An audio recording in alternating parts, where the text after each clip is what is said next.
Everyone, welcome back to my channel. तो दोस्तों, स्वागत है आप सबका हमारी चैनल पर, जहां हम बातें करते हैं फैशन, ब्यूटी, लाइफस्टाइल, पूजा पाठ से जुड़े हुए ऑल इन टॉपिक पर। मैं आपके साथ शेयर करती हूँ अपनी लाइफ का एक्सपीरियंस। तो फ्रेंड, जय श्री कृष्णा, राधे राधे। और आज मैं आपको बताने जा रही हूँ कामिका एकादशी की पूजा विधि, व्रत का महत्व, क्या विशेष दान है, क्या शुभ मुहूर्त है और कथा है। ये सब मैं आज एक ही वीडियो में कर देती हूँ, क्योंकि सावन के बहुत सारे वीडियो पेंडिंग पड़े हुए हैं, तो मैं थोड़ा सा जल्दी करके एक ही वीडियो में सब कुछ मेंशन कर दूँगी।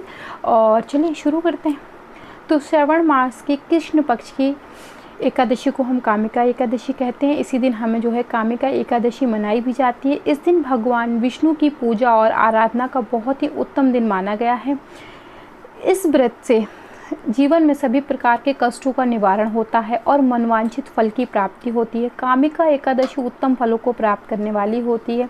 इस दिन भगवान विष्णु की पूजा करने से आमोद फलों की प्राप्ति होती है। इस दिन तीर्थ स्थलों में विशिष्ट स्नान दान की प्रथा भी है। कामिका एकादशी का दिन श्री हरि का पूजन करने से व्यक्ति के पितरों के सभी प्रकार के कष्ट दूर होते हैं। व्यक्ति पाप रूपी संसार से उभरकर मोक्ष की प्राप्ति करने में सामर्थ्य हो जाता है। इस एकादशी के दिन जो मनुष्य श्रावण माह में भगवान विष्णु की पूजा करता है, उसके द्वारा गंधर्वों और नागों की पूजा हो जाती है। कामिका एकादशी की कथा सुनने से इस माह में मास से ही इस कथा सुनने से जो मास से कोई यज्ञ है उसका फल आपको मिलता है। ठीक है, तो ये थी इसकी आपकी थोड़ी सी मैंने जानकारी दी। पूजा विधि कुछ इस प्रकार है कि आप जो है दशमी से, जैसे सभी लोग जानते हैं कि एकादशी के व्रत का नियम दशमी से ही शुरू होता है, दशमी की शाम से ही शुरू होता है। तो आप अपने व्रत के सभी नियमों का पालन करें, व्रत करें। एकादशी के दिन सुबह जल्दी उठकर स्नान आदि करके मंदिर में आ जाए। श्री हरि विष्णु जी का पंचामृत से चाहें तो अभिषेक करवा सकते हैं, चाहें तो सिर्फ दूध से करवा सकते हैं, जल से भी करवा सकते हैं। स्नान करके जो भी व्यक्ति इस दिन कामिका एकादशी के दिन तिल के तेल का या शुद्ध देसी घी के दीपक जो है जलाता है विष्णु जी के सामने, कहते हैं उसे उस पुण्य की प्राप्ति होती है जिसका लेखा जोखा चित्रगुप्त जी भी नहीं कर पाते हैं। तो इस प्रकार आप भगवान श्री हरि विष्णु जी को पंचामृत से स्नान करवाएं, कलश की स्थापना कर सकते हैं, शुद्ध गाय के घी का दीपक जलाइए क्योंकि वो पीले रंग का होता है, हल्का सा पीले रंग के भोग लगाइए, जनेऊ चढ़ाइए, पीले पुष्प से उनका श्रृंगार करिए, पुष्प चढ़ाइए, आरती करिए। ओम नमो भगवते वासुदेवाय नमः का आप जप कर सकते हैं, कीर्तन भी कर सकते हैं। कहते हैं कि कामिका एकादशी का व्रत 8 पहर जो व्यक्ति निर्जल निराहार रह के करता है, उसे वो पुण्य की प्राप्ति होती है जिसकी कल्पना करना थोड़ा सा मुश्किल है। तो आपकी समस्त प्रकार की कामनाएं जो हैं वो पूर्ण होती हैं, इसीलिए इसका नाम कामिका एकादशी भी है। और आप जो है इस दिन दान में पीले रंग की वस्तु का दान कर सकते हैं। सावन का महीना है, हरे रंग की वस्तु का दान कर सकते हैं। सबसे बड़ी चीज़ ये है कि आप व्रत, जैसे आप द्वादशी के दिन सुबह में पहले आप ब्राह्मण देवता का दान निकाल दीजिएगा, जो भी दान है उनका दान निकाल दीजिएगा।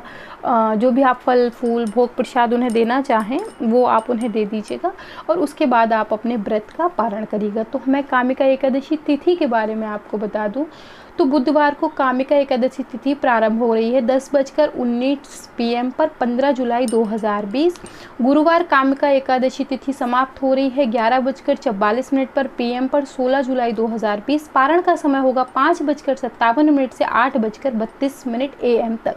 तो ये मैंने आपको सारा जो है टाइम, डेट एंड सब कुछ बता दिया है कि कब पारण होना है, कब व्रत शुरू हो रहा है। साधारण सी पूजा की विधि है जो आपको करनी है। दान करना है, पूजा में चढ़ाई हुई वस्तु, फूल फल, वो आप दान भी कर सकते हैं, अलग से भी दान दे सकते हैं। हरी वस्तु का दान बहुत महत्वपूर्ण होता है, तो अवश्य दान करें। एक कामिका एकादशी आपकी समस्त प्रकार की मनोकामनाओं को भी पूर्ण करती है, साथ ही साथ कहते हैं मोक्ष की भी प्राप्ति होती है। आपको ऐसे पुण्य भी मिलते हैं जिनका लेखा जोखा जो है वो स्वयं चित्रगुप्त जी नहीं कर पाते। तो अब मैं आपको कथा सुनवा देती हूँ। पतिदेव आपको कथा सुना देंगे, तो सुना देंगे कि मैं सुनाऊँ?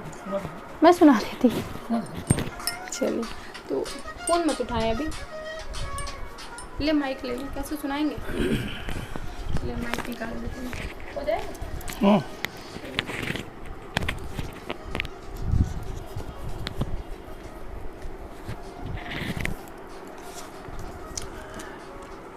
कामिका एकादशी महात्म।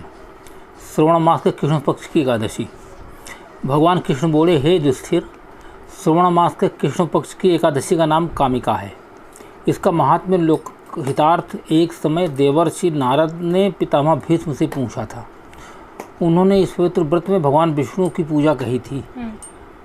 पृथ्वीदान, सुवर्णदान, कन्यादान इत्यादि महादान के फल से विष्णु पूजा का फल अधिक है।